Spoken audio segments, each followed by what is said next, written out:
Good afternoon, everyone. I think we'll get started with our program. How do you do? My name is Michelle Gates-Morezi, and I'm the Curator of Collections at the National Museum of African American History and Culture here at the Smithsonian. It's my pleasure to welcome you here today to participate in today's program, which is entitled The Mae Reeves Vintage Hat Collection, a hat fashion show and conversation featuring Donna Limerick, Reneé S. and LaFleur Paysour. It is our privilege to present a public program that explores one of the museum's most important foundational collections and one of its most beautiful. The Mae Reeves Vintage Hat Collection represents the life's work of Mrs. Lula Mae Reeves. From the range of her millinery creations, modeled this afternoon, we witness for ourselves Mrs. Reeves' high degree of creativity, drive, and entrepreneurialism. Tools that helped her build and sustain a thriving business during an era that afforded independent women few opportunities for self-actualization and agency. The hats themselves, the product of her ingenuity, the wonderful turbans, the veils, the cocktail style, and the showstoppers, for the women who purchased them, became unique emblems of self-expression and adornment. I need to tell you that in my work, there are many surprises. We are busy collecting many kinds of artifacts that span the history and diversity of African American experience. So we come across many interesting and engaging stories. When I first met Donna, Mae Reeves' daughter, 3 years ago, and she told me that her mother had run a hat shop in Philadelphia for more than 50 years, I could not anticipate the wonderful treasure she had in store for us. My colleagues and I were intrigued, and we decided the only way to know if the hats and Mae Reeves' story could work for the museum was to go see it with our own eyes. And it was a modest shop, a storefront of an urban building. But as Donna tells the story, and you'll hear about some of that today, and you wipe away some of the dust and cobwebs from the furniture in the store, it becomes clear that Mrs. Reeves' achievements have been great. She learned on the job of the sales floor of a department store and some opportunities at management in a boutique. She went to millinery school, and she succeeded in applying her creative imagination, making beautiful, eye-catching crowns. In her early 20s, she secured a loan with no co-signer, and in order to have the capital to start her own business, which continued successfully for more than 50 years. Hers is an American success story, doing what you love to do on your own terms and combining it with the ability to help support your family. She's an inspiration to all, and especially to those young and struggling female designers and store owners. And because her story is inspirational, it will be told in our museum in the context of the 1940s and 50s Philadelphia and America. Because of the generous donation made to the Smithsonian by Donna and her brother Sonny, we can interpret an American success story of a Black businesswoman. So thank you so much to Donna and Sonny and to her entire family. Thank you.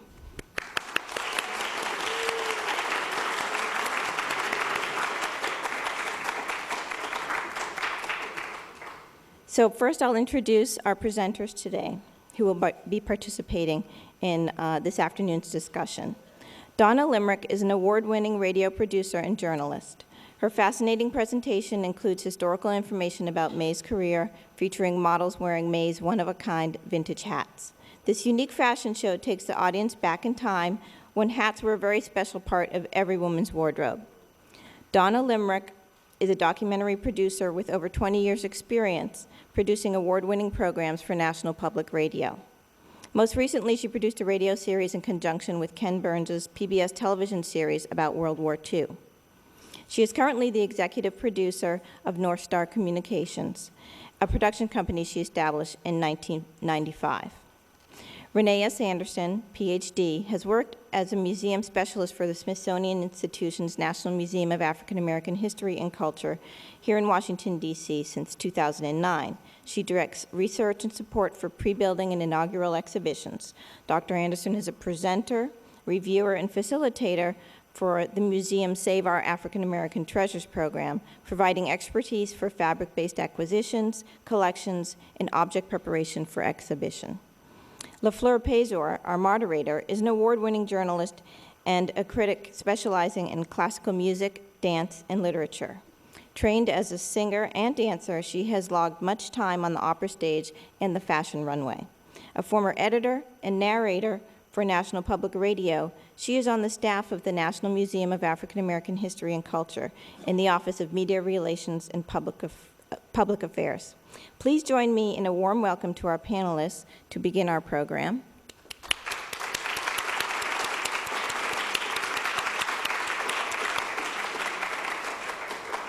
And with that, we'll get started. First, there will be a video presentation.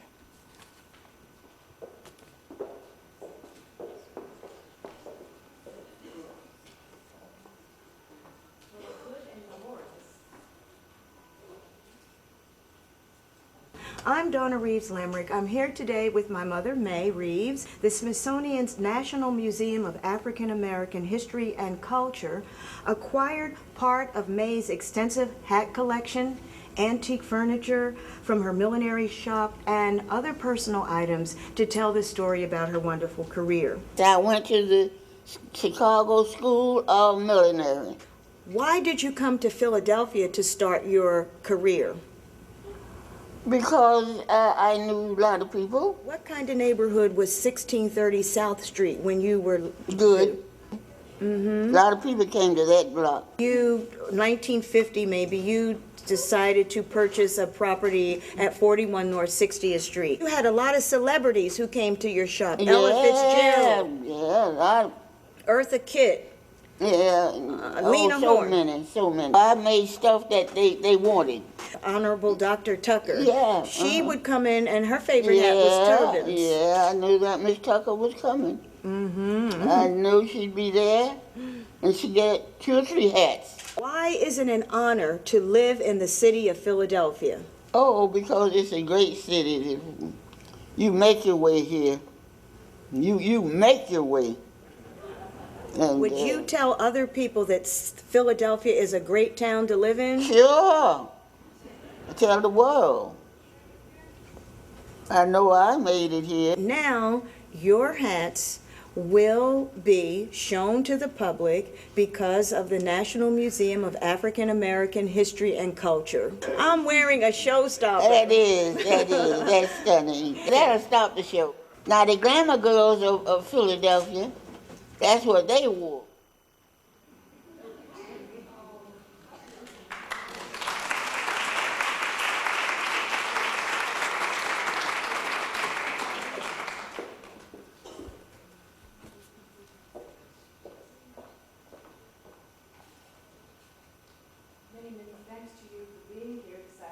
On this glorious, glorious afternoon.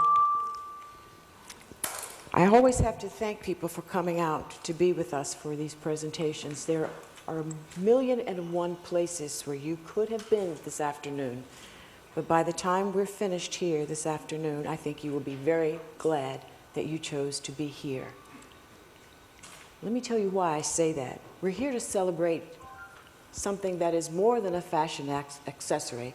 It's a hat, and it also occupies a very special role in the history of this country and in the history of the African American community. I am joined this afternoon, as we heard earlier, by Dr. Reneé Anderson. She's our museum specialist. That's what they call her. What she really is a magnificent woman with a storehouse of information about the history of fashion. You will be dazzled, as you will be also by these hats. And if you think that the two of us sit in our offices at the National Museum of African American History and Culture looking like this every day, you are absolutely right.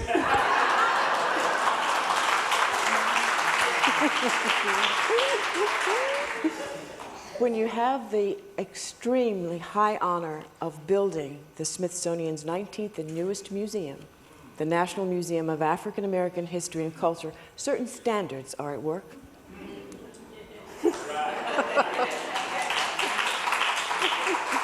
There are certain expectations, and we expect to have a long and wonderful, close and chummy, yummy relationship with people like you and your friends. So please come back again and again, and please bring your friends. We're here to celebrate the hat. We celebrate the history of the hat. And by the time you leave here, you will have a deeper love of the hat. And you will also walk out of here with a certain hatitude. If you know what I mean by hatitude, you'll get it in a few minutes. And here to help us start the development of hatitude is the wonderful daughter of the wonderful Mae Reeves, Donna Limerick.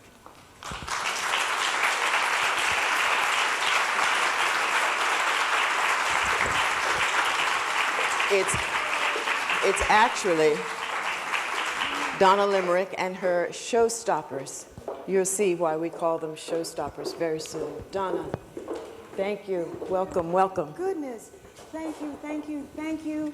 I cannot tell you all how pleased I am to be here sitting in the Museum of American History and also seeing all of you beautiful women wearing your hats. Thank you so much for coming and doing your, as she said, hatitude. I'm especially happy to see the whole front row filled with my Philadelphia family. Raise your hand, please, and other folks. And as I look out, I see some of my Philadelphia friends. Where are you? There you go. There's my Philadelphia friends. How about my DC friends? Oh my gosh. Thank you. Thank you all so much for coming to be with us. But there's one person I really want to say hi to. And did you all know we are being web streamed? And so I'm going to say, hi, Mom. I know you're watching. Hello, Mom.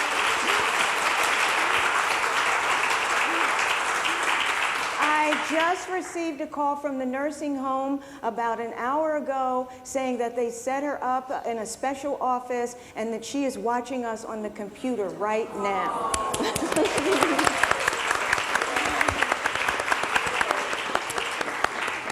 Okay, so let's get the show going. I guess you wonder, why did we walk out in all this pink today? And the reason we did is because pink happens to be one of Mae's favorite colors. Whenever she came to, women came into the shop, a lot of times they would say, Mae, make me one of your pink creations. And so today we're going to just show you two of her very, very stylish hats. One is being worn, this very hot pink organza straw, and with beautiful flowers. And Bernita is going to just walk down and let you have a little look at that. That is actually one of what we call Mae's showstoppers. Wherever we take this hat, it stops the show. And women, this is all handmade. This hat is from the 1950s. Bernita, if you hold your head down a little, let them see those beautiful flowers. Isn't that beautiful? And this is all handmade organza. Thank you, Bernita. And our next model is Phoebe. Phoebe is wearing a high-top straw hat. Again, it's a lighter shade of pink. This is a hat that a woman probably would have ordered for Mae to design in the 1960s. She definitely has that 1960s look, high crown, light straw hat, and it just looks simply beautiful wherever you go. So thank you, Phoebe. What is it about pink? Okay, we'll see you girls a little later. Thank you. Pink has always carried a unique power to catch the eye and stop the heart and start the heart beating. What is it about pink that is so... I don't know, but pink and black. Mae, this hat I'm wearing is from the 1950s, and it's as you can see, all handmade flowers. It's made of velvet, black. For some reason, she never wanted to sell it. It stayed in her hat shop for many years. When I was growing up, I didn't think it was like too cool to wear it. And then one day I got older, you know, I was maybe in my 30s or 40s. I don't want to tell my age. And I said, Mom, what about that pink hat in there? Why do you keep? She said, oh, that's one of my special hats. Why don't you take that home, Donna? That would look nice on you. You go to a lot of things, you would wear it. I snatched this hat up so fast. And I wear it, it just gets compliments wherever I go. So this is Donna's Showstopper.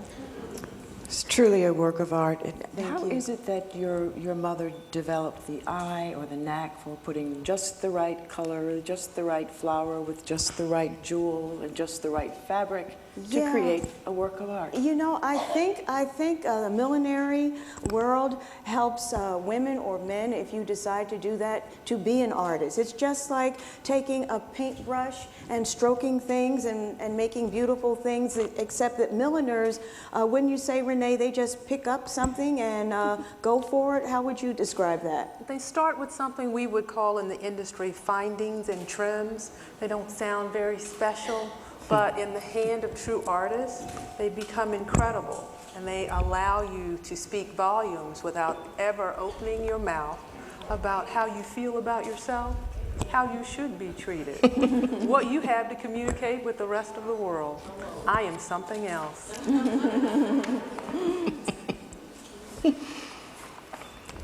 Do you remember that first time that you walked into the Lady Mae's shop in Philadelphia and what you saw? Yes, I do. I walked in and I thought, well, this is nice. I looked around and I said, oh my, about 4 times. And then I said, okay, we would love to see what it is that you have. We're so thankful that you have invited us in, Donna. Your family have been so welcoming and so kind to allow us to come in and to see your mother's creations.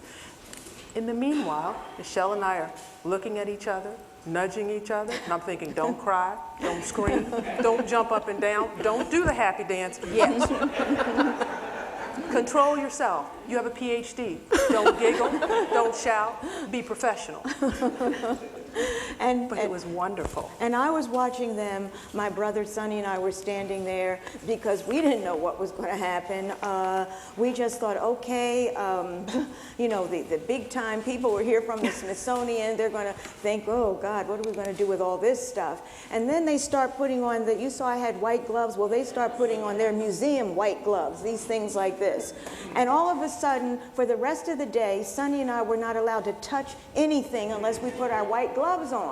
And here we have been walking around the shop pulling in the hats and, and digging in Mom's stuff. We never even put on these white gloves. Now the curators come, oh, don't touch that. Don't touch that. You need to wear your white gloves. So it was a wonderful experience to have you all there. And shall I tell how it led up to them coming? Well, actually, the reason it happened is because of one person who's here. And if it weren't for him, I wouldn't be here, you all wouldn't be here, and that's my brother, Sonny. Sonny, could you stand up for a minute so they'll know who I'm talking about? There he is.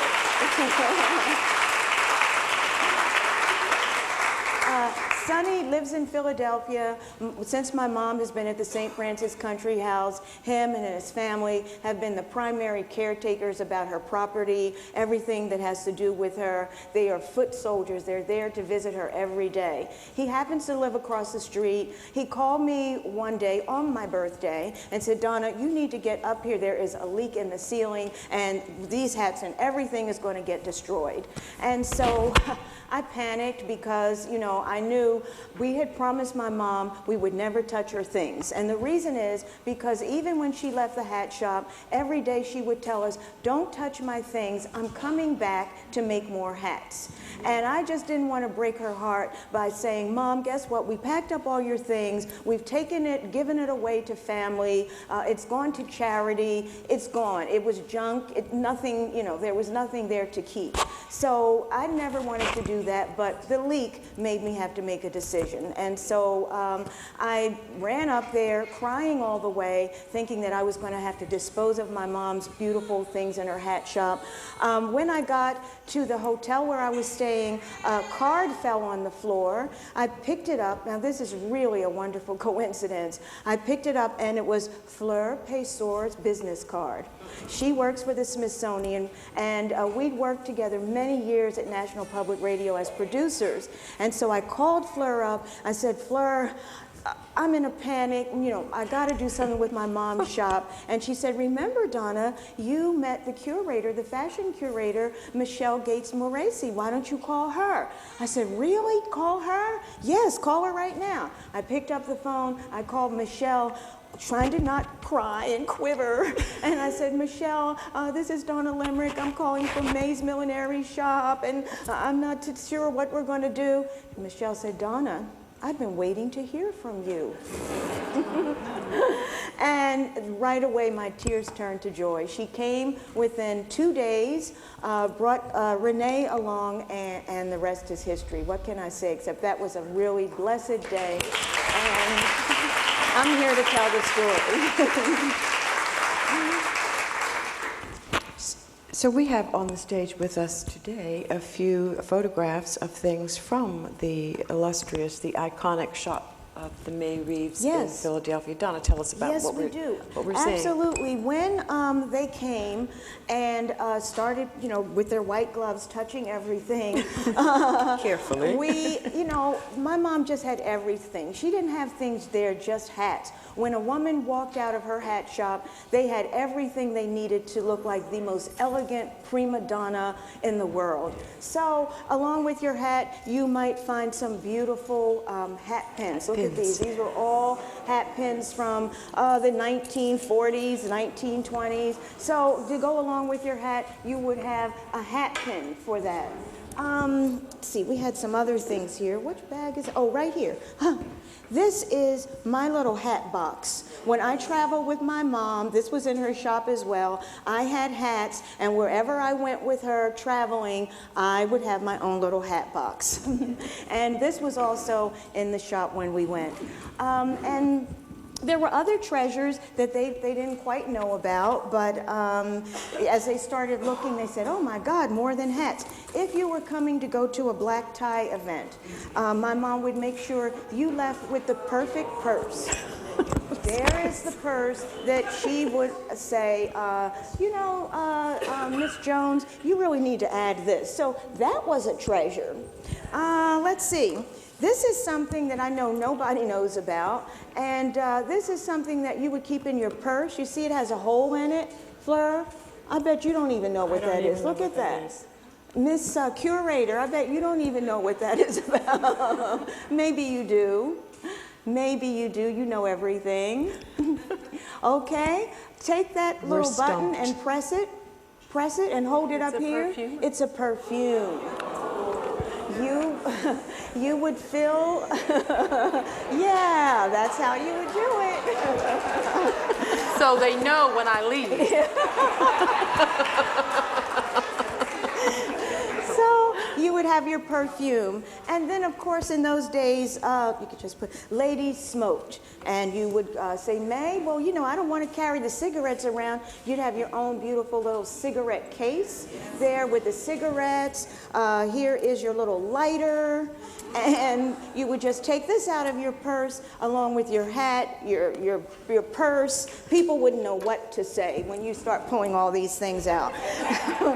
And then the other thing, there's another one similar like this that we have. This is a little thing that holds your rouge, your combs, your everything, and it's just another little thing that you would carry along with your hat. Well, these are treasures, and Fleur and Reneé are going to tell you a moment about the Treasures program that I visited, and when I went, I thought, I wasn't thinking about hats, I thought these are the kind of treasures they were looking for. So when I came to your Treasures program, this is what I was going to be bringing someone to say, oh, do you like these treasures? Never thought about the hats as treasures. But then I want to tell you one last treasure that when they came, my mom had boxes and boxes of stuff that she says don't touch. And so we were going through the cabinets and everything, and I showed them that picture.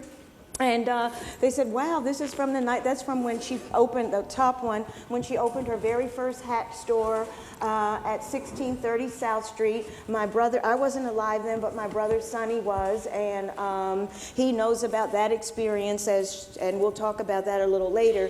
But anyway, we were digging through boxes, and look what we found.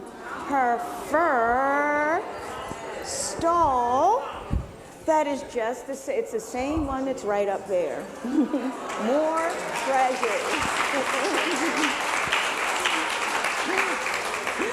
And so the digging continued. That's all I can say. It still continues today. So these are some really special treasures. Over there, you're going to see a picture of Mae. Mae, I'm getting ready. I know you're watching. I'm getting ready to show them your favorite hat that really is the showstopper of all showstoppers. And there's that picture right there. And wherever she goes, she'll just say, Donna, Mom, what are you wearing? Get my feather hat, my feather hat. And I know this is the feather hat she's talking about. So here it is, Mom, safe and sound. I hear you laughing. I know you're laughing about all this right now. So these are all treasures. And maybe you all tell them a little bit about your treasures program, how I got involved with the treasures thing. Our Treasures program is a wonderful outreach community program that we have, and we have a specialist on staff. Her name is Tracy Enright, who coordinates and plans and puts together the Treasures program. The full formal name is Save Our African American Treasures. And what we do is we invite the community to bring in their treasures. Not our treasures, their treasures. In other words, your treasures. Please bring them in. And we will have reviewers there, specialists who will review your treasures and tell you information about your treasures and give you information on how to take care of your treasures. I love the program because I'm nosy. I get to see wonderful treasures. I get to hear stories. I try to be nice. Sometimes I make people cry. I didn't realize that that was a specialty that I had, but when a young lady came in with her baby dress that her mother had made for her, she said, I didn't know what to bring, so I brought it in. This was at the very first treasures we had in Chicago. She put it on the table. She said, it's not that special, it's just something old. My mother made it for me. So I started to ask her questions. She said, I'm not married. And I said, okay. She goes, I don't have any plans to get married or to have children. I don't know why she gave it to me. And I said, well, let's think about maybe what your mother thought when she knew you were on the way. And she started to dream of, if I have a little girl, I want to dress her in a particular way. I'm going to make her a very special dress that she will be christened in. I will select the lace, the fabric, the beautiful cotton that was used as the slip, the little crinoline that she put under the dress so it would stand out just so, the beautiful bonnet with the hand embroidery on it to frame my beautiful baby's face. And she began to cry. And I thought, oh no, I'm in trouble. I didn't mean to make her cry. Because she was all ready to let the dress go. She goes, it has no meaning to me, but I just wanted to come to the program and I didn't think I could come without bringing something. By the time we were done talking, she says, I'm going to save this, because this is very special. And I said, yes. And maybe you will have a little girl that you will bless with this dress, or you will have a niece or an adopted niece, or there's someone else, but this is a special dress. And I consider it a treasure. She said, I do too. And then I said, this is how you take care of it. Don't put it on the dog. Don't let Fluffy sleep on it. Keep it clean, protect it from direct sunlight. And I recommend that you put it in, say, acid-free paper in a nice archival box, and take it out every once in a while and look at it and think about the treasure that your mother gave you and write down the story. She dried her tears and then she smiled. I had a good time, she had a good time. Yeah. So I knew it's okay if I make them cry at treasures. But we have all kinds of things to come in. They bring in wonderful pieces. Sometimes we get sculpture, we get documents. We went to Detroit, and in the textiles area, which is the area I work in, but I'm nosy, so I see other things. The textiles area, the first thing on the table was a white Pullman Porter hat. I was speechless. I just immediately reached over, and with the my co-representative who was there to review, all I could do was say, Mary, Mary, Mary, look, look, look. She said, oh my goodness. I said, yes, isn't it wonderful? First thing on the table. Yeah. And every program that we have had has been just as wonderful. We came to DC, we saw wonderful heirloom quilts with incredible stories that were shared with us. We saw beautiful documents. We went to Detroit, we saw Coptic Renaissance era Bibles. Coptic Bibles. I couldn't read them, but I knew what they were, and I don't even know paper or books. We had an incredible opportunity when we were in Topeka to look at a beautiful, wonderful, frightening wool flag that was captured by our troops and the rest of our allies. It flew over a German prison. And they brought it back and they said, we want to remember why we fought and what we were doing.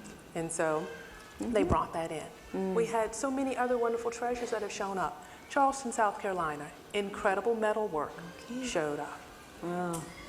It was amazing. And as I said, I do textiles, so all I should see are baby blankets, quilts, treasures. you know, treasures, anything, are everything. important. And so it's wonderful to see those types of things. In Detroit, a beautiful pink, pale baby coat that was made by a young woman's mother out of Melton wool, lined in silk with hand embroidery and small shell buttons. And she said, it's from the 30s. I won't tell you how old I am. I said, it's okay.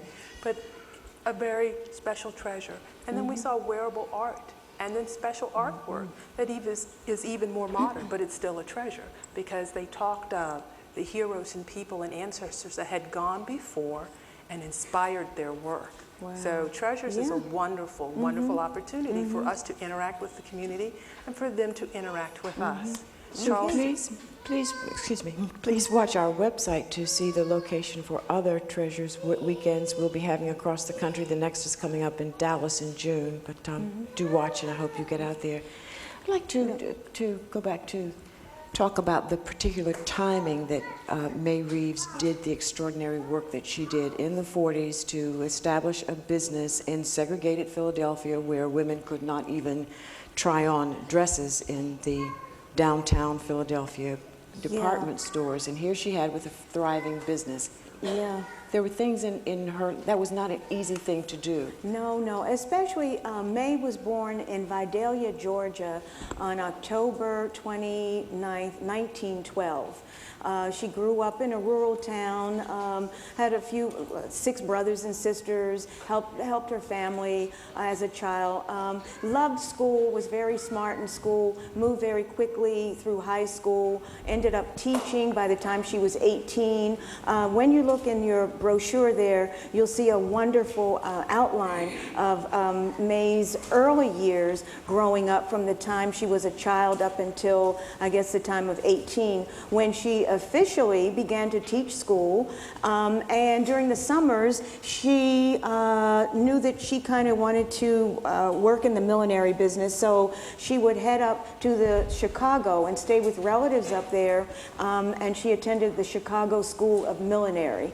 Did that a few summers, and by the time she was 19, 20, decided, you know, I think I want to take this very seriously. I can't do it in Vidalia, Georgia. I need to go to an urban area. We had family in Philadelphia. She had a brother.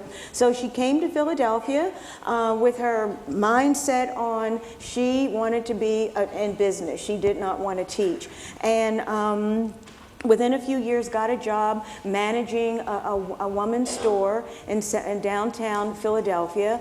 And while she was there, she learned how to do everything. She learned how to manage the store. She learned the bookkeeping. She learned how to do the buying.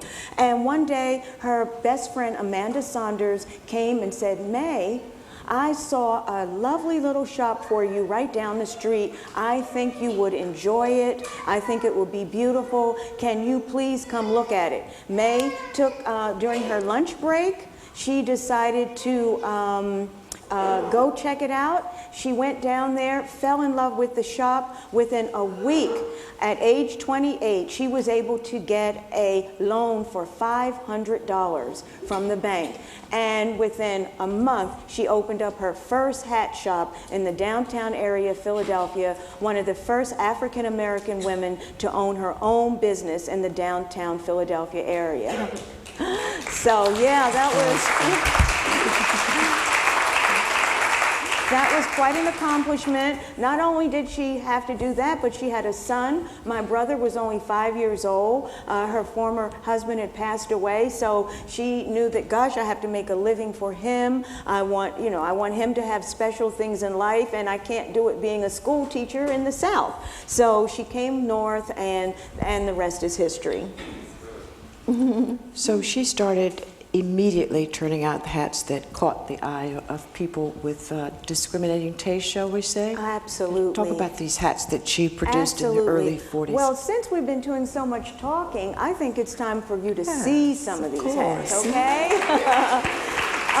And what we're going to do right now, we're going to look at some of the hats that Mae made. We're going to take periods. These are some hats during the 1940s.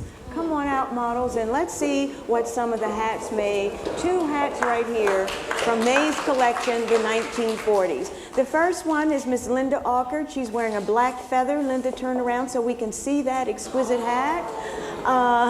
This is something, I guess, that you would wear to work, or you could wear to the office. If you were in my office. Yeah. Or maybe you wear it to church. And it's held up, don't you think, for so many years. It's just exquisite. And Miss Phoebe here is wearing something, it's a pancake hat, I guess you would call it. You see a lot of the Hollywood movie stars would be wearing this. It's velvet, it has a flat top, and this was a kind of hat you would see movie stars wearing in the 1940s if you were looking at the picture books. So both of these are two 1940s hats. They're just beautiful. Okay, our next two models, come on out. Our next two models should come on out. And this is one of my favorite hats right here. This is a hat, this is being worn by Lori, and this is Nancy. Lori is wearing a beautiful velvet hat, and when she gets down a little closer, you're going to see Mae has perched a bird right on top of that hat. Nancy here, you see that bird? Isn't that beautiful? Nancy is wearing something, I guess it had to do with the war years, but very elegant war years. Mae decided she wasn't just going to make an army hat, it was going to be trimmed in gold, and it was really going to be something that would catch attention. So Mae really tried to work on hats that were very different, one of a kind. When you went out, you only saw that hat and no others. The two of you and your mother did quite a bit of traveling far and near to pick up just the right things, trimmings for these hats. Yeah. Where did you go? All what did you buy? Trimmings, in fact, just a few weeks ago, we mostly went to New York. My mom, we really didn't get to Europe until I was a teenager. And we went there, we went to Paris, and she went crazy. She bought lace. She bought, she would be up at 5 o'clock in the morning, and other people, we were traveling with a group of friends, and Mae and I would be out 5, 6 o'clock in the morning, going to the markets, buying lace and flowers and beautiful, Italian straw. And while other people were going to lunch, we were going shopping. But here we went to New York a lot. And I would go on those trips with her to New York, get on the train at 30th Street Station, and we would take some bags and what have you. And Mae, when we got there, we would be dressed, heels and everything, going shopping in New York. We would walk into these various warehouses, and all the salesmen, Mae, oh, come on, Mae's here, everybody, Mae's in town. And so they would load us up with all these trimmings and what have you. We would then lug all this stuff back on the train, and they would pack it up in great big paper bags. 3, 4 big paper bags. Some of it would be shipped, but most of it she would say, I have to have it right away. We could barely get on the train with this stuff. But it was just a wonderful experience to go watch her pick and choose and see what she was going to do. And then within a few days or maybe a few months, see exactly what it turned out to be. That was quite exciting. Well, when an idea is as good as Mae Reeves' hat shop was and is, the word doesn't stay just local. She had a number of, first of all, talk about the Philadelphia women who came. Yeah. Who were these women? Oh, Marian Anderson. let's see, Marian Anderson came, C. Delores Tucker, a lot of socialites would come. Not only African American women, for example, sometimes a group of, let's say, on 1620 South Street, I wasn't there because I wasn't born yet, but when she got to 60th Street, there might be a pastor's wife there, there might be a lady who worked, you know, on the main line as a maid at some family's home, they might be there, and then all of a sudden you see a limousine pull up, and out of the limousine would come Mrs. Philip DuPont or Mrs. Walter Annenberg, and they would all sit in Mae's shop together and drink tea and talk, and you would never know there was a class or a color difference. They would all just be having a wonderful time trying on Mae's hats.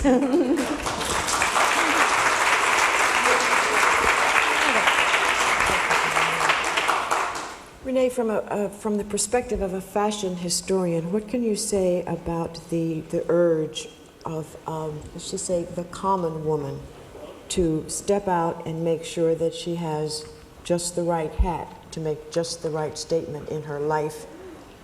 Well, we need to remember, as all through time, we like to communicate, and we will communicate in a verbal way and in a nonverbal way. And so how we dress is a nonverbal way of communicating, as I said before, how we feel about ourselves, how we want to present ourselves to the world, because we're not going to take as much time as would be needed to explain all of our history, all of what we've gone through, and why we think we are worthy, what we're trying to communicate, and our purpose. So with just the right hat, worn at just the right angle, with the gloves, with the shoes, with the stockings, with just the right dress, and the coat, and the scarf, and the rest of the accessories, we are communicating that we have worth, we are worthy to be listened to, we have something important to say. And so this is how we like to communicate. We say something, I mean, when you got up today, you made a specific decision on what you were going to put on and what you were not going to put on. And you considered where you were going to go, how long you were going to be standing, whether or not you got to sit, or whether or not you'd have to ride a bike, walk, drive, take a train, or fly in a plane. And so all of the different things that went in, we call those contributors and filters that you use to decide what you would put on. And that is the case all the way through time. Now, when we are talking about an era where there is rank and blatant discrimination and devaluation of human life and humans, particular groups, by the way they look or the way they sound and where they live, we're very, very careful and very, very cautious of ascribing to be the best that we can be and put forth our best foot. And so you want just the right hat. You're not going to take just any old hat and put on your head. The hat you use for gardening, you're not going to put on and go to church in. Right. And you know what, Reneé? We have some very special hats that Mae was famous for. Women would come from all over the East Coast, from Boston all the way down from Richmond, and they would come for her famous turbans. Do you want to see some of those? Come on out. Let's look at Mae's famous turbans. Here we have Barbara and Bonita. And look at these turbans. These, as we were talking about again, is a work of art. Barbara, and both of you, bend your head down so you can see in the turban is where all the work is. It's in the top of the hat. Okay, so Barbara, if you go show the audience your hat, I'll talk a little bit about Bonita. Bonita's hat is feathers, feathers, and veiling. A very intricate look, beautiful color. Isn't that color just beautiful? And this would be something that would not be, it would be taking her a long time to make. So this is really one of our most precious designs, one of a kind. So yeah, how many are familiar with C. Delores Tucker? You know her? She was one of Mom's, Dr. C. Delores Tucker was one of Mae's many Philadelphia women, and when she walked in the door, Mae knew it was turban time. So she would start pulling out the material. A lot of women, girls, come on back. We have some more to show. A lot of women would bring their own material, and might be one that Linda is wearing, where a woman would say, Mae, I'm wearing something gold tonight. I have a gold dress. Here's the gold material. Can you whip up something? Mae would whip that up. Linda, bend your head again, please, so they could see. And then she'd say, what about this beautiful pin? Add the pin to it. The lady would walk out and be perfectly happy. That's beautiful. Linda, you might show the audience that. And here, this is definitely, I think, a work of art. It's felt. It's just pasted flowers on that hat, and that is also in the turban family. If you see a few little rhinestones, that looks just beautiful with a black dress. And again, turbans were in during the 1940s and the 1950s, and ladies were just perfectly happy to come to Mae, bring their material, and she would whip up a turban, as she said. I'm whipping up a turban. Come on up, girls, and let's see what we're going to do next. We have some more things we might want to say. Now, you also know that a lot of, we talked about travel. Mae, and during that time, and my dad, Joel, they mostly went south. They would go to visit people in family in Florida, places like that. They didn't go, they didn't go to California too much. But Mae loved films, and she would watch the movies and watch what the movie stars would be wearing. And when she noticed that the movie stars sort of got into veils, she said, oh, I can do that. And so she put together around the 1950s and 60s, started making fabulous veil designs. And let's see what she whipped up in the veil department. Come on, and we'll see. Look at Miss Lori. Does she look like a movie star? That's definitely the movie star look. And then we have Bernita. Again, that would be something that you would see in the movies, veils, veils, and more veils. And Mae decided, well, my ladies can look just like someone from Hollywood. Girls, why don't you walk down and let them see those two hats a little bit close up. I love that veil that just crosses your face. Don't you wonder, how did you eat, or how did you drink? How did you smoke? How did you do anything wearing a hat like that? All right, our next two models come on so we can see some more fabulous veils. Oh, this is a veil. Okay, this is light. You just pop it on your head. It kind of looks like a beehive, but it's a beautiful beehive. This is something, Barbara, that hat's very light, isn't it? It doesn't even feel like it's on your head. Some people might say it looks like a hairnet, but that's the most beautiful hairnet I've ever seen in my life. And Nancy is wearing a hat that someone would wear to a summer afternoon garden party. A lot of times women would come into the shop and say, Mae, I have a little tea party, a garden party. Can you make me something that's light, not too heavy? Ladies, why don't you take that down a little so that they can go, they can actually see a garden party. Can you say something about the construction of the one Barbara's wearing? You know, a work of art. That's all I can say. Sounds like her mama's daughter.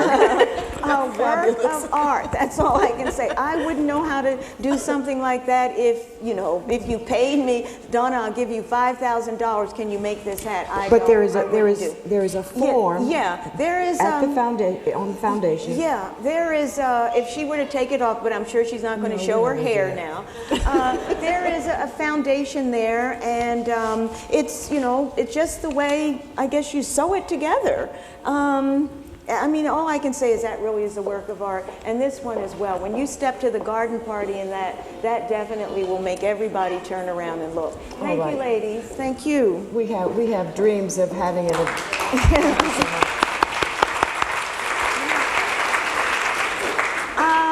And then the next thing Mae was really became famous for were her feathers. People came from all over. Let's see this feather. Is that a gorgeous 1950s feathers? Feathers, feathers, and more feathers. Mae could not get enough feathers. And the glasses go with it. The little tie goes with it. You would, of course, find that at Mae's shop as well. And don't they just look like they're just ready to fly away? wearing these creations. Why don't we step down there and let the audience see that a little bit better? This is known as a showstopper. We have kind of mixed the hats up. We usually save that hat to the end, but we have some more that are a little more extravagant showstoppers. So we're going to let you see some of these now. But yeah, feathers were just an amazing thing to work with, I would think. Wouldn't you, Reneé? They're absolutely beautiful. They're incredibly stunning and extremely difficult to work with. I have 11 years of very expensive training and education. I don't have a clue. Other than that, I know it's beyond my capability. That's not my area of specialty. But it is obvious that it was Mae's area of specialty. An incredible artist, that she could look at a feather and come up with a creative design that's absolutely perfect for any woman that puts it on. And so that's part of her incredible legacy that she's provided for us can you to imagine, share. waking up one morning and say, I think I'm going to make a beautiful pink feather hat today. And I don't know how long it would take, but once it's finished, there it is. So And all of the those are feathers just would be beautiful. added individually. Thank you. One at a time. Let's see, I think we have 2 more feathers coming out. This one is just, again, beautiful. Lori, this is kind of more of a 1960s feather. Mae didn't stop feathers. She started them in the 40s. She kept making them right through the 60s. This hat is from the 70s. This is another one of the hats. When I went there, I tried it on, and she said, oh, Donna, that looks good on you. You have to have it. Did I say no? I said, thank you, Mom. Thank you very much. I love it. I love it. I love it. So I've had that hat since the 1970s, and it still looks like a brand new hat today, doesn't it? On that point, could you, Reneé, say a little bit, just quickly, about the unique challenge of preserving feathered hats? Well, they are very unique, and there is a challenge for taking care of them. Because they are made of organic material, they will, over time, deteriorate. Now, as you can see, while she's walking, some of those feathers kind of flop around. After a show, I have to really, put them away, and sometimes get a little glue and I go around after the show picking feathers up off the floor because I know I'll never find those feathers again, so I might as well try to save them. But I see you looking, Reneé. One day, these hats will be in your hands. You don't have to worry. As I always say, I have a box. Yeah, a box. I have a box. And we promise you we will gently clean them with special tools and special brushes. Okay. And place them in specially designed I boxes. know you're going to take specifically care for of them, but I'm just having a little fun right now, Continue okay? to have your fun. And the audience too. Continue. Let me tell you one thing about this, what happened. We, I'll make it quick. We donated, 45 of Mae's hats, all of the furniture, the lamps, everything. A great big truck came up about 2 weeks after they left, loaded it up, crated it up. I just couldn't believe my eyes. Sonny was there, my nieces were there, and we were just saying, oh my God, this stuff is really going out of here. What's going to happen? And they had special tissue and everything. They wrapped it all up. I was so impressed knowing that my mom's hats were going to be preserved forever. I just can't tell you how happy I was. But then what happened is I get down here and go to visit Reneé one day to take her some pictures, thinking, oh, I'm going to go back there and see my mother's hats. I get to the lobby and Miss Reneé says, Donna, no one is allowed back to see those hats. They are under lock and key. I said, but Reneé, please, I think you could just let me come. I just want to see what boxes, what shelves are. I went, sorry, Donna, it's under high security. Even you, no one is allowed there. My heart was broken. And so while I was going out, I said, you know what? At least I'm just going to sneak a little picture of the building. So I thought I was going to do that until I got there and there was a big security guard standing there. So I put my camera away, so all I have in my mind is a vision of this big warehouse where all my mom's things are. Well, see, they are now national treasures. That's right. And we have a responsibility to protect them. Yeah. So that the rest of the world can see them for so I many understand. years. And we take that so seriously. I And know, thank but that's you why so it's hard much. for me to pass these on to you right now. I understand. The day will come soon. I know. One day I'm going to wear out and I'll be saying, come get this stuff, please. Come get it. So, it's been quite an overwhelming experience. Fleur, did you want to talk about the cocktail hats now, or did you have something else you wanted to address? The cocktail hats. Okay. Absolutely. It's about Okay. that time, isn't it? Yeah, because that's right, cocktail time. That Well, was- I that know was some quite a of you have been tradition. saying, look at Donna up there, what is that on her hands? Well, these are cocktail rings. This is what ladies wore, these big fat rings like this. Now, this is all fake, this is not real, but this is when cocktail rings, when you went to cocktail things, you had your cocktail ring, you had your cocktail purse, and you definitely made sure you were going out. And in the African-American community, some people will relate to this, you would say you were going to a cocktail sip. How many have been to a cocktail sip? That's in Philadelphia. That was a common thing. I know somebody back there who's been to a cocktail sip. I see him right there. Mr. Tony Regusters, he used to have cocktail sip parties that I went to. So anyway, let's look at some of our cocktail hats. Come on out, girls. This is what you would wear if cocktail hour.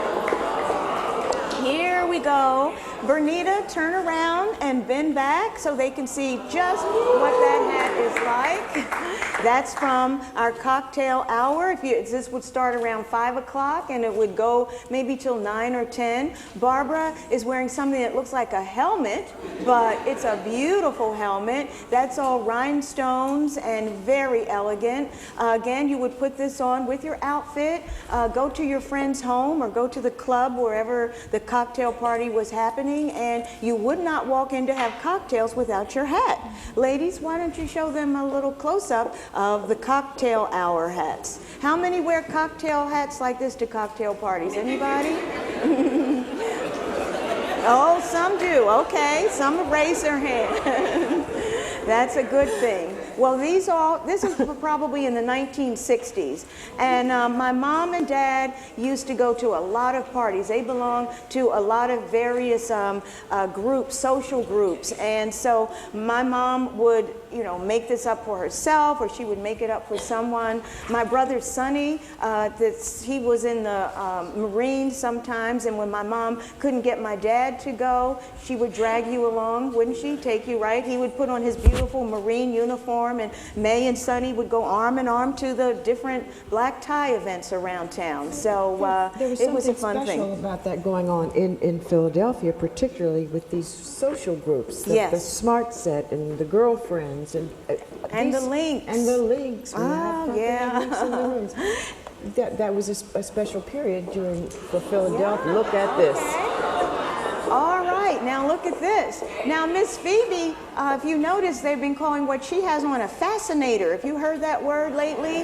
When they had the royal wedding, these are fascinators. Well, Mae was making fascinators in the 1960s. So, and Linda, again, this is a takeoff. Is that color just simply beautiful? This is a takeoff on a turban style with rhinestones. And this is, again, exquisite draping, exquisite material, and one of a kind. You would never see yourself any place. That only place it would be on your head. And Linda? also, what's off the track? Oh, it's stunning, just stunning. Is the color, the most unexpected. It's not Not the black. traditional color, Yeah, just and not your beautiful. traditional color combination either. Okay, and I think we have two more. Do we have two more cocktail hats? Or am I a little off? Julia? Okay. Okay, girls, I guess we'll come on back. I think that's the end of the cocktail hats. Oh, what a pity. Yeah, we didn't want that. We kind of wanted more, but the handbag, the collar, the everything, you put that on, you could go to any party, any place, anywhere in the world, and people would definitely want to give you a little closer look. Thank you, ladies. Thank you. Beautiful. Thank you.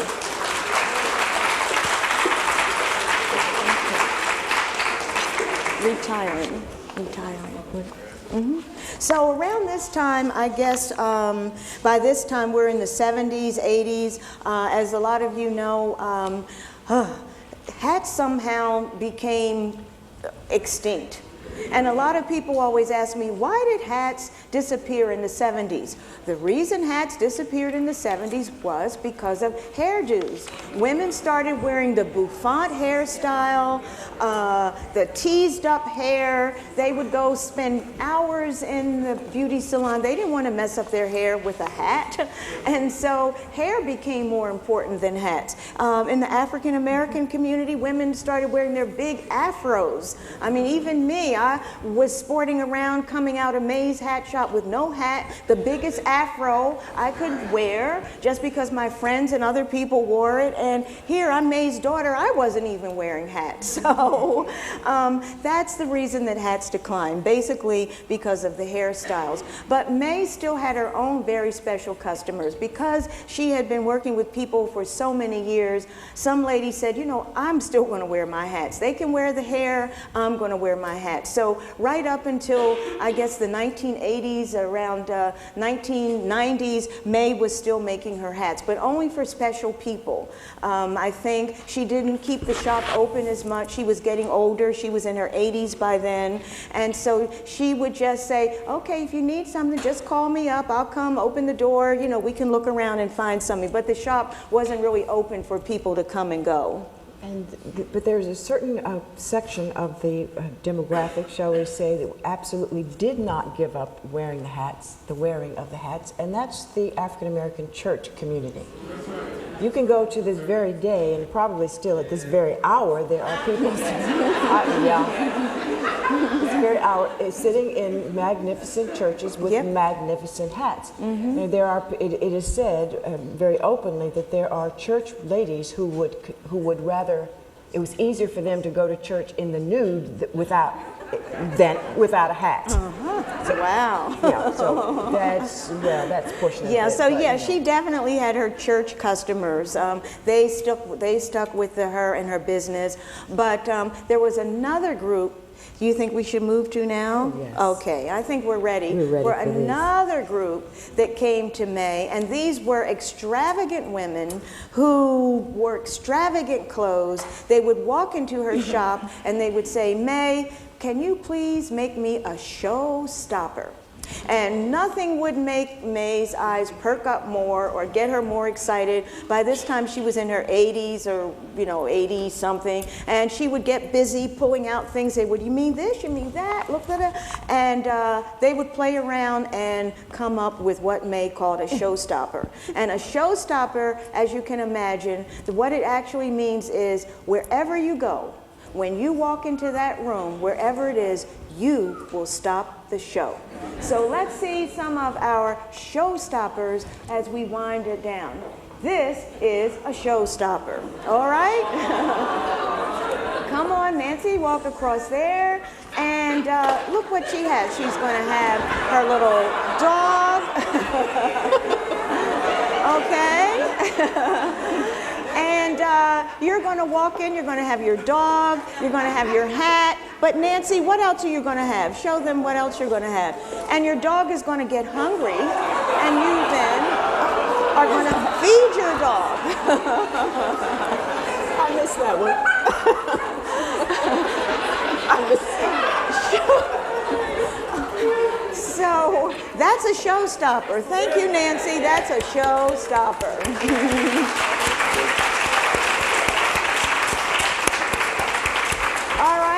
And then you're going to go to another place. Now, I tell you, this is for me. My mom made this for me.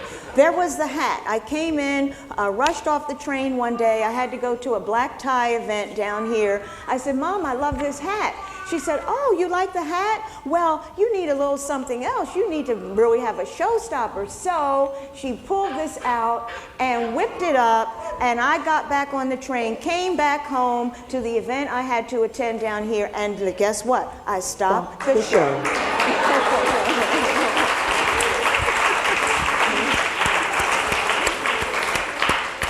And And so for me, this has been just a wonderful experience now being able to show these things, you know. I think she made that for me like in the 1980s or something, some black tie gala or whatever. And that's not the kind of thing you wear every day, but it's so much fun now doing these shows to be able to show it to you all in the audience. But those are two showstoppers. Thank you, girls.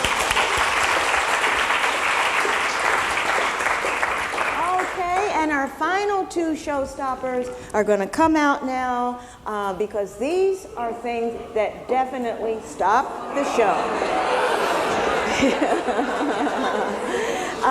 You think that's just a pancake hat? Well, it is a pancake hat, but it's a hat that you can travel with. The hat that Barbara's wearing, you can take it anywhere, put it in your suitcase. I've traveled all over the world with that hat. That hat could tell you some stories about where it's been. Okay, Donna. Ask my husband. He's seen me pull that hat out and say, "Oh, you're wearing that hat to dinner tonight in Italy?" Yes, I am. I'm going to wear this hat. And this is another hat here, feathers made of suede, just a gorgeous color. What are the feathers? The feathers, I wish I knew. I wish I knew. I wish I knew. I really don't know. Renee, do you know anything about where those feathers might be? I'm not Name the bird? sure. I need to get a little closer with a magnifier. But I need to get a little closer with a big bag to take it out with me. And the thing about these hats is, you notice the sunglasses. Yes, with a showstopper, you must wear the sunglasses with certain kinds of show-stopping hats. So, girls, why don't you let them see those a little bit more close up? And we're going to have to kind of wrap up some. You have a few questions. Yeah, one more. We're going to, okay. You mentioned something very nice about being in Europe and wearing these things with, about here. In the United States of America in the year 2000, what is it, 11? What are we seeing in terms of women who are not so free to wear hats such as this? You know, I think it depends on the person. I'm hoping now that because of the royal wedding, everybody was watching the royal wedding, and around that time everybody was talking about, oh, I'm going to pull my hats out. I'm going to start wearing hats. I can't tell you, I go to these shows, we do these shows, women come up to me afterwards and say, oh, Donna, I wish I wore my hat. Oh, I have my mother's hat, I have my grandmother's hat, and I hope by doing these shows, we're inspiring women. You have these hats. You see how old these hats are? They still look good. And you can still wear them. You just have to know how to hook it up and put it on. You don't have to wait to be invited to a royal wedding to wear your hat. So I guess, Fleur, unless you have some remarks? We have some, we have two more, don't we? I think right now we're going to introduce the models. Why don't we? They've worked so hard and they've had a wonderful time doing what they're doing. We're going to have a little finale, and we're going to have a really big surprise for you. Models, come on out.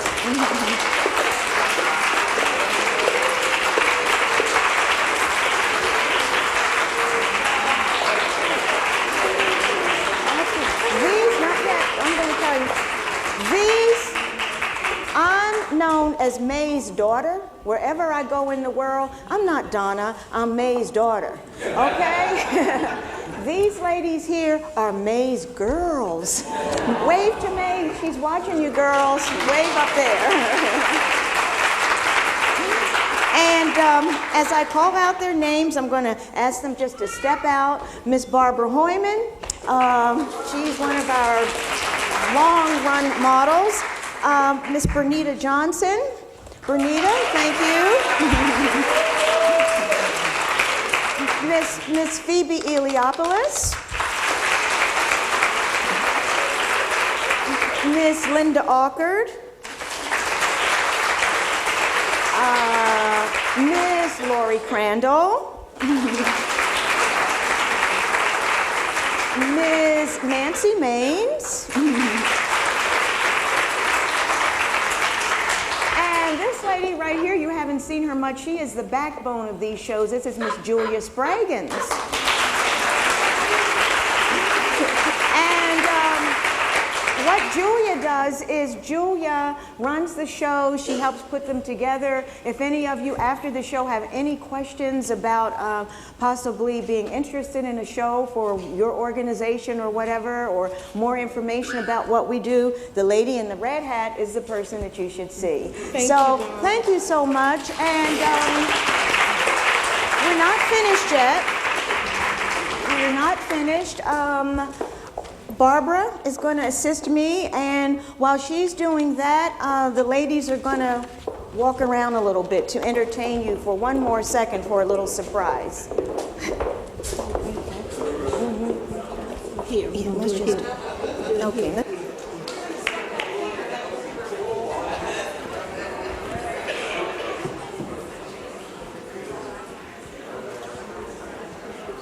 Please take your time, ladies, and give our guests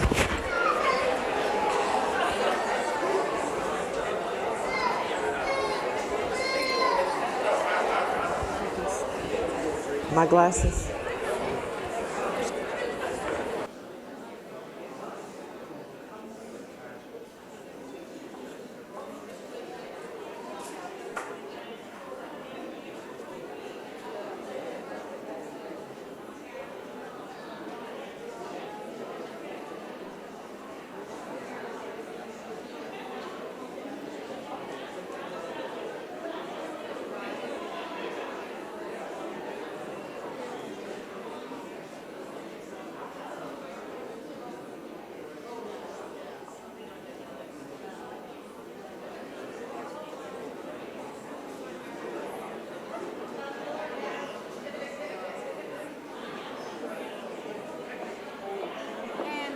Gentlemen, the showstopper of all showstoppers.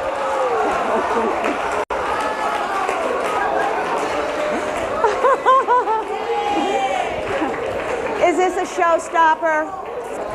This is the showstopper of all showstoppers, okay?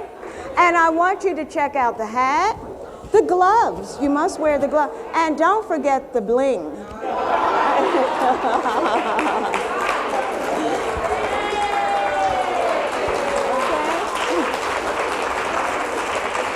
Ladies, gentlemen, we're Mae's girls. Our show is done, and this is how we thank you.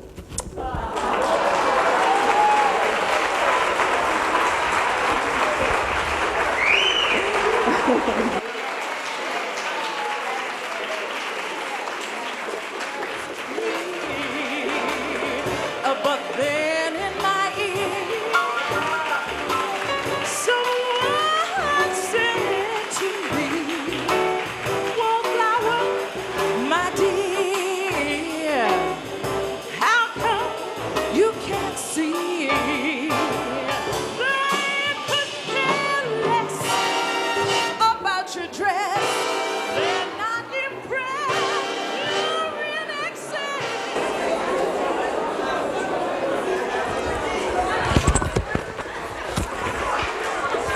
I do want to let you, the mic is off everywhere. Hello, ladies. I know this has been a wonderful, it's been wonderful to have you here, but I really don't want to let you go just yet. I do want to give you some time. Excuse me, can I have your attention, please, just a minute? I do want to give you some time to ask a question or two or three or four of our models and of Donna Limerick. So please, if you'd like to stay, take your seats, and when you are ready to answer your question, if you ask your question, you come here to the aisle on the right and speak into the microphone. We have these ladies with us for just a few minutes, so please. Any questions? Oh, no. Don't let us think we stopped the show. Come on. You must have some questions. Anything, get us while we can. Yes.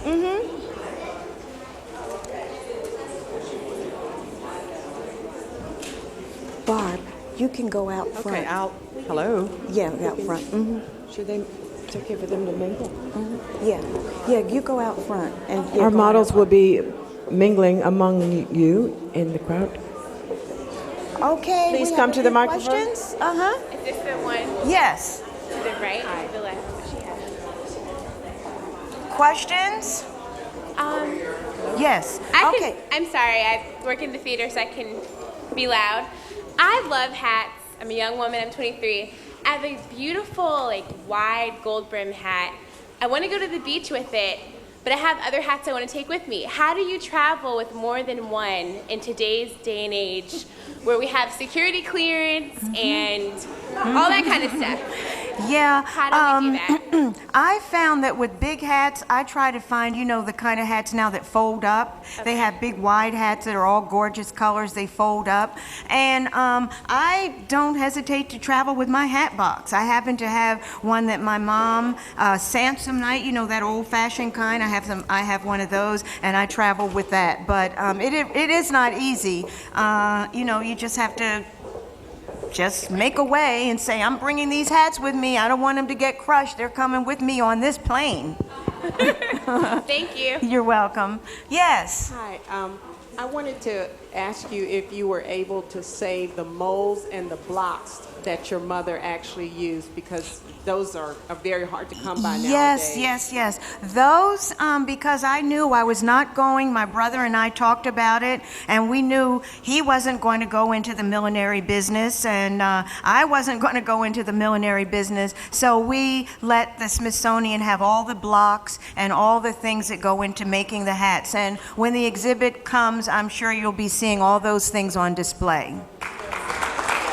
And I have one last question. Yes. One last question. Did she do wedding apparel as well, too? Pardon me? Did she do wedding hats and veils Oh, as yes, well, wedding too? parties. Oh, my gosh. Those were some of the best times. I would love to be around the shop when brides would come for wedding parties. I think when my brother got married, did she do some work with some of your bridesmaids? And that must have been very special. She made my wedding veil, so, yep, absolutely, she did that as well. Yes, over here? Yes, hello. I really love your show. We love hats. My Thank you. mom and we wore hats for years. I have a question though. What was the price range of your mom hats? Wow. I guess it depends on when it started. I found a book that I am going to make sure it gets into the collection just a few weeks ago, digging in some papers. In 1940, she was selling hats for $5 and $10. Oh my God. Oh. Right? Sonny would know. Handmade hats. I mean, these were handmade hats, beautifully made, $5 and $10. And she kept the records, and I think she kept the book. And then it would, a few years later, it would be up to 20. But by the time she was in her 80s and 90s, her Showstopper hats were priceless. I can't even tell you how much. She'd be upset if I said how much she sold those for. Well, they're beautiful. Thank you. And Thank one you. other question. Which one can I take home with me? Thank you. Thank you. Yes. Hi. I just wanted to know how many of the hats were you able to keep? I know you donated a lot of them to the Smithsonian, and she had a vast collection over so many years. How many were you able to retain in your personal collection so that you can continue the legacy? Okay, first of all, are you Judge Mary Terrell? Yes. Oh my God, let's applaud this lady here, please. Yeah. Now let me tell you, this lady is one of the hat ladies of Washington, D.C. So I don't know why she didn't say her name before she asked the question. Just look at that hat. Whenever you see her, she is wearing a showstopper. I'm telling you, all the time. But for my collection, I think, again, it wasn't something I was collecting. I am my mom's only daughter, and so I'm a former model. And so, things she would offer to me that maybe some other family members would say, oh, that's too extravagant. Oh, I can't wear that.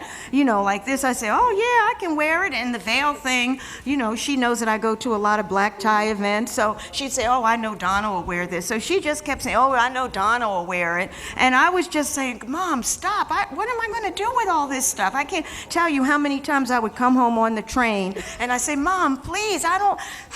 And I'd take it, to be nice, and now Well, we applaud you. What can I say? I have a little collection. And we applaud you, and we thank you for sharing. God Thank bless you. Thank you so much. Oh, look at this hat. Whoa, don't you like? Let's look at her hat. Where'd that hat come from? This came from J.C. Penney's, believe it or not. Oh.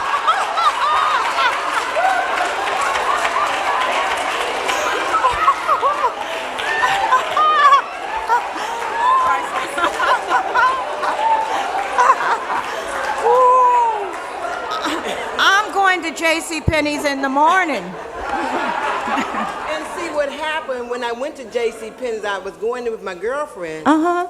And when I saw the hat, I said, I have to have that hat. Oh, that hat's fabulous. Marlboro, what is that? J.C. Penney has moved up, I'm telling you. But do you have a question? Yes. Let me just say this. I want to first thank my daughter who saw the show. I mean, she RSVP'd for us to come. Yes. She stays on the computer all the time. And I brought my two sisters. Uh-huh. Okay. And what happened is my mother was born in 1917. Mm-hmm. And she collected hats. Mm-hmm. Not only the hats, and I have some of her hats. I have some of her gloves. Some of her cocktail rings. Mm-hmm. Have gloves on right now that are hers. Earrings that are hers. So what I want to do, I want to meet with Miss Julia because I have a lot of nice things of hers. Oh. That I want to show at Anacostia Museum. And the lady wanted to ask, she asked me, what makes this, why is it so important to show your mother, why is it so important to show your mother's things? I said because she was an asset to the community. Mm-hmm. Plus, she was born on Marsh Road, where the Anacostia Museum is. Right. And she dressed because she had her hats made. Mm-hmm. Okay. Mm-hmm. And she also had the bags, the fox pearls, the Skalinskis. Yeah. She had it all. Yeah. So- yeah. Well, those are treasures. We talked about treasures. They're earlier, treasures. you know, Yes. things being treasures. Yes. So it's good for you to hold on to it. And It's I good do. for you to use it. It's good for you to explore who else might be interested Yes. in maybe, you know, having some of your mom's things. Don't give up. It not. would be a good thing. Thank It would you. I be would a like good to meet thing. Miss Julia after the show at some Yes. point. Okay. Thank you. Thank you. Thank you. Okay. Do we have time for another question? Yes. Yes. Yes, I wanted to know whether I'm sorry, I can't hear. it's not on. I wanted to know whether the school that your mom went to Mhm. is still open.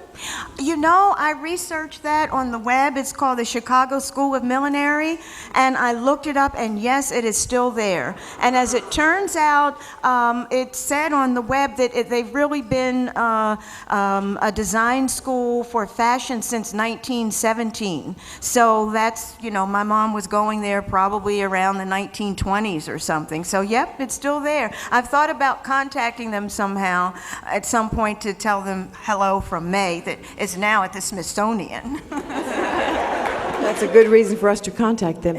We have we've room for one more question, and we can take one from you.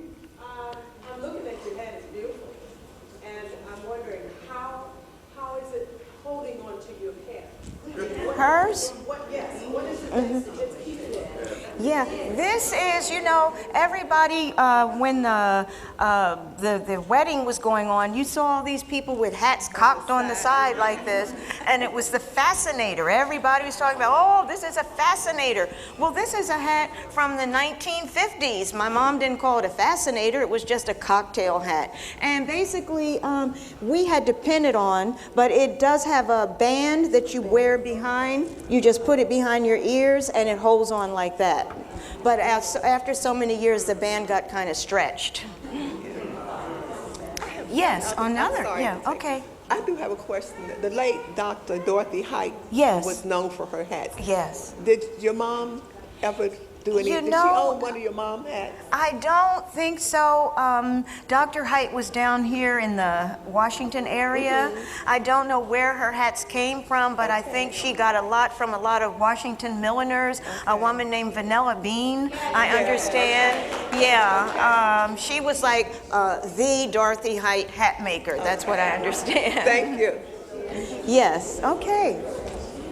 Well, once again, one more. I will take one more. Thank you. Because I'm sensitive to light, so I wear hats in the dark, something like this. But I also wear hats when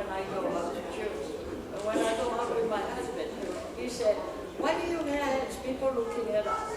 So I said, that's the way I like it. A very good answer indeed. We will write that on the wall. That's an iconic statement, and we'll use it again and again and again, because that's the way I like it. Thank you. And this is the way I like it here. I speak for all my colleagues in saying I really like to have this huge group of wonderful people here to join us, spend the afternoon with us. Please come back again, and again and again. Thank you ever so much. Thank you.